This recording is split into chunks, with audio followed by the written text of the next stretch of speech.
سر یہ جو خط آیا ہے کیا کہیں گے سر؟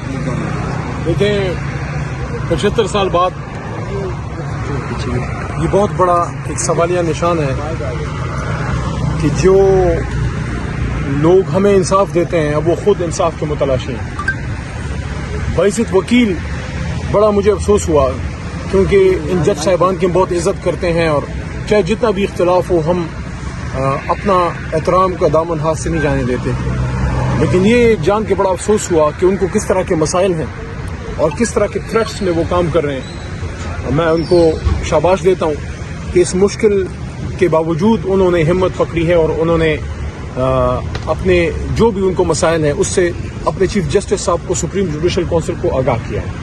اب اس پہ ضرورت کس امر کی ہے؟ ضرورت اس امر کی ہے کہ ان چیزوں کی بے لاگ انویسٹیگیشن ہو، اور میں سمجھتا ہوں ہم تو التجا کریں گے، درخواست کریں گے محترم چیف جسٹس صاحب سے کہ اس پہ آپ سو موٹو نوٹس ضرور لیجئے گا اور اس کی بے لاگ انویسٹیگیشن ہو کہ اگر کوئی شخص ان چیزوں میں کوئی شخص انوالو ہے تو ان سے قانون کے مطابق پوچھو، کیونکہ چند اشخاص کی وجہ سے پورے اداروں پہ پھر حرف آتا ہے۔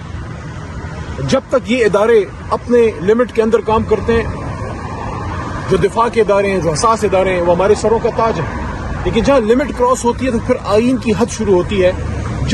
جب ادارے کوئی بھی ادارہ ہو، جوڈیشری ہو، اسٹیبلشمنٹ ہو، ایڈمنسٹریشن ہو، مقننہ ہو، انتظامیہ ہو، جب کوئی اپنا لائن کراس کرے گی اس سے ریاستی امور میں بہت بڑا خلل پیدا ہوگا۔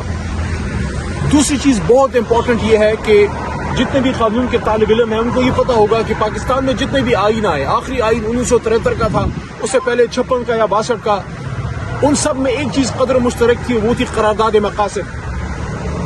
اور قرارداد مقاصد میں وہ آرٹیکل 2A کے ذریعے اب آئین کا ایک بہت ہی امپورٹنٹ حصہ ہے، اور آرٹیکل 2A یہ کہتا ہے کہ آئین جوڈیشری کی انڈیپینڈنس کی ضمانت دیتا ہے، تو جو کوئی شخص اس لمٹ کو کراس کرتا ہے وہ بیسیکلی آرٹیکل 2A کے خلاف جاتا ہے، آئین کے خلاف جاتا ہے۔ It amounts to subversion of constitution.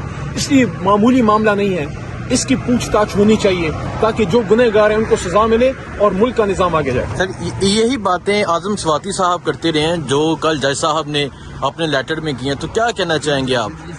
Swati صاحب کے ساتھ بہت زیادتی ہوئی تھی اور بزرگ شہری ہیں، یہ بھول جائیں کہ وہ سینیٹر ہیں یا لیجسلیٹر ہیں، اس ملک کے بزرگ ترین شہری اور ایک سینئر وکیل بھی ہیں۔ تو اس وقت بھی ہم سب نے اس پہ صدائے احتجاج بلند کی تھی کہ سواتی صاحب کو انصاف ملے۔ سواتی صاحب کو انصاف تو ملا درکنار، ان بیچارے کو تو اتنا عرصہ انڈر گراؤنڈ رہنا پڑا، ان پہ جو غلط کیسز بنے۔ سر تحریک انصاف کا اس پہ کیا موقف ہے، کیا کرنے جا رہی ہے تحریک انصاف؟ تحریک انصاف اس پہ بھرپور احتجاج کرے گی اور انصاف کی ڈیمانڈ کرے گی۔ ٹھیک ہے، بہت شکریہ سر۔ بہت شکریہ۔